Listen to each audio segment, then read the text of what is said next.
So today I want to talk to you about not missing the new. When I was a child, my mom was determined to show us all of South Africa. So by the time I was 16, I really had been everywhere. I'd been up to Pofara, I'd been to Tanin, I'd been, South Coast, West Coast, East Coast, everywhere. And my mom she just loved history. She loved learning about all the places that we were going. So she had this traveling book that was a concise history of every town and city in South Africa. So as we'd be driving, we'd come up to a new place and she'd say, okay, everyone listen. And my mom was German, so you didn't not listen to her. It was like, stop what you're doing, listen to this. And then she'd read it to us and expect us to remember it. And it was really fun when I was little because I thought, oh, this is so exciting.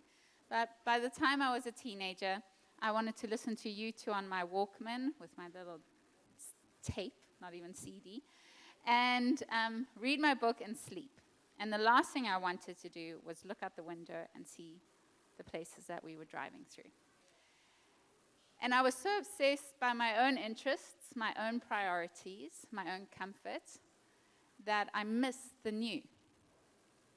I missed so many new places. And when I read that scripture that so much of this is on, Isaiah 43:19, the whole scripture says, behold, I am doing a new thing. Now it springs forth. Do you not perceive it? Like, do you not see it? And in that is a warning that we can actually miss it. We can miss what God's doing. God's doing something new now. It's happening now. And we can miss it. And I loved listening to Norman's message because Peter's response allowed him to see the new. And you just think how many people didn't respond and didn't see the new.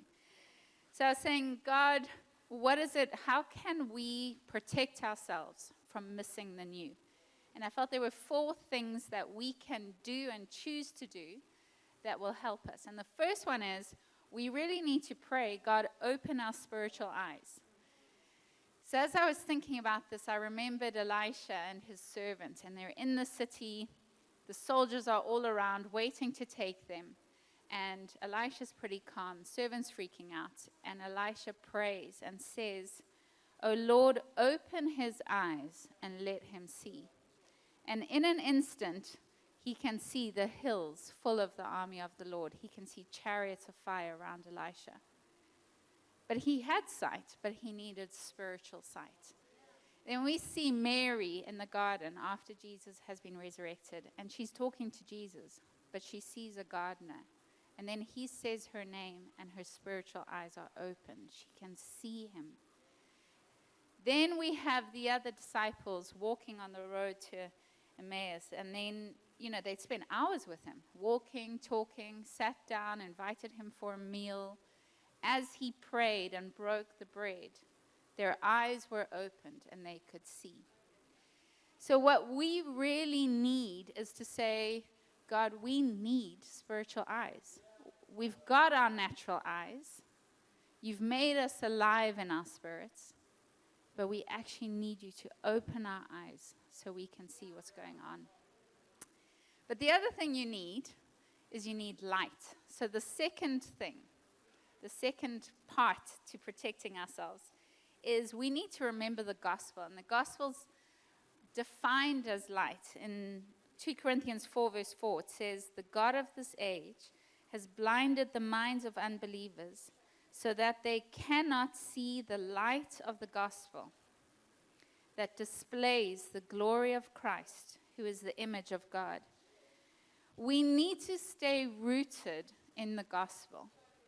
So even today, all the songs that we were singing, I was so aware of it. I'm like, we can't ever forget his righteousness, his grace, what he's done, because it actually brings light into our hearts.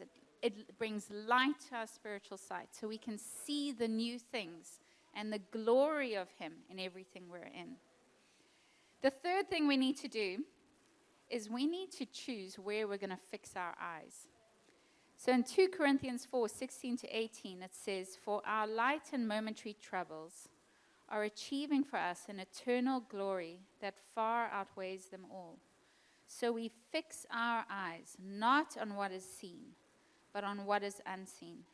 Since what is seen is temporary, but what is unseen is eternal. We have to choose, where are we fixing our eyes? And it really is a choice. It really is a choice. It's a thing of, I'm not going to sit here thinking about my present reality, my light and momentary troubles, which when you see where Paul is when he's writing this, it wasn't light and momentary, it was hard. But in comparison to eternity, in comparison to where I'm fixing my eyes, this is nothing. And the last thing we need to do is kind of get over ourselves.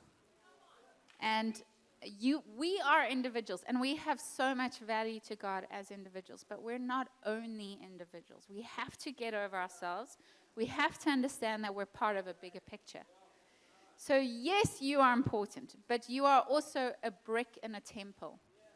You are also a citizen of a country. You are also one cell in a body. And I think that when we see this, when we see that I am a priest, but I'm not the priest, I am a priest in a royal priesthood. You know, that perspective helps us stay humble. It helps us function properly.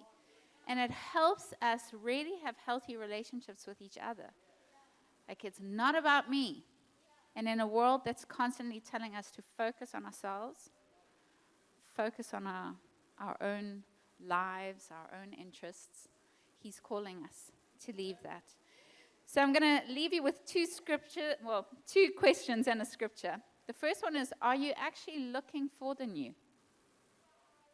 Are you even looking? Saying, God, you said see the new, but am I actually looking? And then, is my sight filled with my own world and agenda? Or am I looking with spiritual eyes, full of faith, looking carefully because I don't want to miss it? And the scripture that really wraps all of this up for me is in Ephesians 1:18. And this is my prayer for all of us. It says, I pray that the eyes of your heart may be enlightened, so that you will know what is the hope of his calling, what are the riches of the glory of his inheritance in the saints.